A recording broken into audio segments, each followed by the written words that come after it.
बहुत से लोगों ने कमेंट में बताया कि 26 जनवरी पर एक स्पीच तैयार करवा दीजिए, तो उसी पर मेरा ये वीडियो आ रहा है। तो जो भी बच्चे 26 जनवरी में स्पीच की तैयारी कर रहे हैं, उनके लिए यह विशेष वीडियो है। तो इस इस वीडियो के माध्यम से जो भी बातें बताई जाती हैं, उनको अगर वो ध्यान रखेंगे, तो मैं आशा करता हूँ कि वे आसानी से स्पीच को बोल भी पाएँगे और हर चीज़ को आसानी से बता पाएँगे।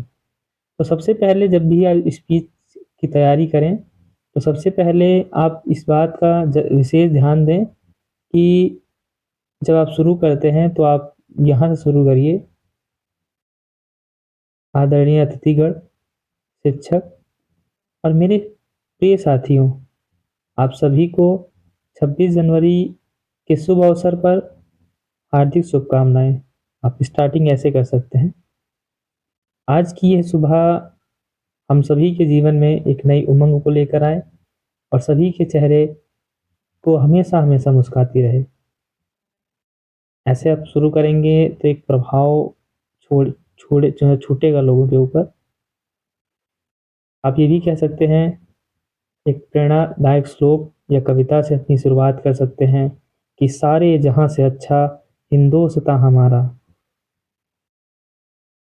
आप गणतंत्रता दिवस की फिर महत्ता की बात कर सकते हैं कि क्यों मनाया जाता है, इसका क्या महत्व है। तो आप बता सकते हैं कि 26 जनवरी 1950 को भारत का संविधान लागू हुआ और भारत एक गणतांत्रिक देश बना। संविधान के रचयिता डॉक्टर भीमराव अम्बेडकर और ऐसे ही बहुत से लोगों ने इसमें योगदान दिया और उनका भी आप ज़िक्र कर सकते हैं, जैसे कि पंडित जवाहरलाल नेहरू, डॉक्टर राजेंद्र प्रसाद और अन्य जितने भी नेताओं ने अपना सहयोग दिया इस संविधान को बनाने में, सभी का आप नाम उल्लेख कर सकते हैं। इससे क्या होगा, एक अलग प्रभाव पड़ेगा।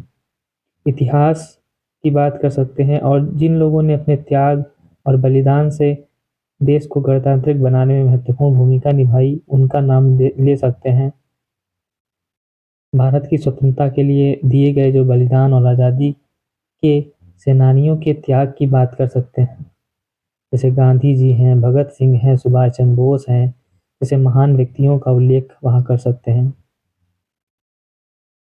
और आप आगे बता सकते हैं कि आज के भारत पर चर्चा कर सकते हैं, जैसे भारत की प्रगति, भारत का विज्ञान, भारत की तकनीकी।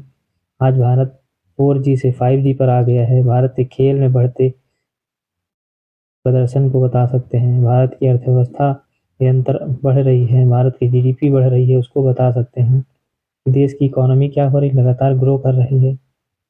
लेकिन उसके बाद इस बात की भी चर्चा कर सकते हैं कि भारत इन सभी उपलब्धियों के पश्चात भी बहुत सी चुनौतियों के साथ भी घिरा हुआ है। जैसे भारत में अभी भी जो जीवन स्तर है वह बहुत ही खराब है, लोगों की शिक्षा में कमी है ना? कि आप बता सकते हैं, ऐसे एचडीआई इंडेक्स की बात कर सकते हैं, ह्यूमन डेवलपमेंट इंडेक्स की बात कर सकते हैं। फिर राष्ट्रभक्ति और एकता का संदेश दे सकते हैं।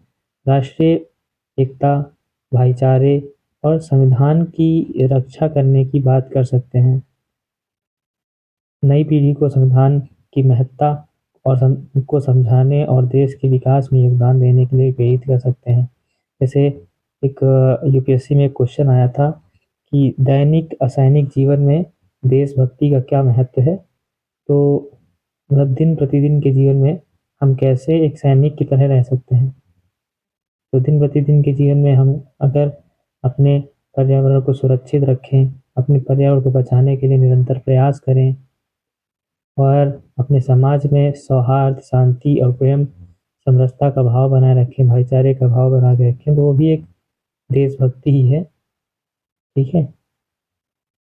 और सबसे मेन और मुख्य बात यह है कि आपका जो अंत है, वह भी प्रभावशाली होना चाहिए।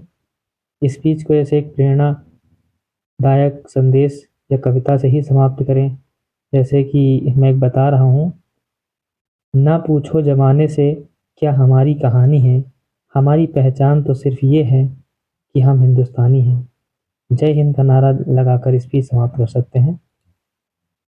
तो इस प्रकार से अगर आप अपनी स्पीच को बनाएँगे तो शायद आपकी स्पीच बहुत अलग, प्रभावशाली और बेहतर रहेगी। तो मैं आशा